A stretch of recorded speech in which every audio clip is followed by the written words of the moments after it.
సంతకం పెట్టిన వెంటనే ఆంధ్రప్రదేశ్లో ఉన్న పల్లె వెలుగు బస్సులన్నిట్లలో కూడా మహిళల ఫ్రీ అనేది బిగిన్ చేసేస్తారనుకుంటున్నాను. ఉచిత బస్సు ప్రయాణం వెంటనే బిగిన్ చేస్తారు. అంటే ఎక్స్ట్రా బస్సులు ఏమన్నా వేస్తారా సార్? అంటే దానికి మన కర్ణాటక తమిళనాడు చూస్తే కొంచెం ఇబ్బందులు కనిపించినాయి కదా.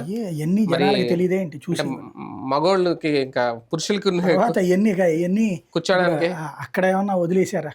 అయినా కూడా స్కీమ్ ఆపట్లేదు కదా. అవసరం అయితే తర్వాత కొన్ని బస్సులు యాడ్ చేస్తారు. అంటే ఒకటి సార్ అక్కడికి మనకి తేడా ఏంటంటే అక్కడ మెట్రో ఉంది, చాలా వరకు ప్రయాణానికి ఎటువంటి ఇబ్బంది ఉండదు. కానీ ఇక్కడ మనకు అటువంటి ఏం లేవు. లాంగ్ రేంజ్ బస్సులు కూడా పెట్టారు కదా ఇప్పుడు. అక్కడ ఓన్లీ ఏసీ బస్సులు తప్పించి మిగతా అన్నిట్లో ఫ్రీ ఉంది. వాటితో పోల్చుకుంటే మనకి పెద్ద ప్రాబ్లం కాదు. ఎక్స్ప్రెస్ ఎక్కుతారు మగాళ్ళు, ఇక్కడ ఉండదంటారా ప్రాబ్లం అనుకున్నప్పుడు ఎక్స్ప్రెస్లు లేకపోతే అవి ఉంటాయి కదా నాన్ స్టాప్లు, అవి ఎక్కుతారు మగాళ్ళు. అంటే పల్లె ప్రాంత ప్రజలు ఇప్పటికీ ఎక్కువ వీటినే ఆశ్రయిస్తారు. పల్లె వెలుగు బస్సులు కొంచెం టికెట్ తక్కువ ఉంటుంది అంటే ఎక్కువ ఎక్కుతారు. ఇప్పుడు పెరిగిపోద్ది కదా. అక్కడ జరగల హైదరాబాద్ లో కానీ ఏసీ బస్సుల్లో పోవట్లా, లేకపోతే మెట్రో ట్రైన్లు వెళ్ళట్లా, అంతే చేస్తారు.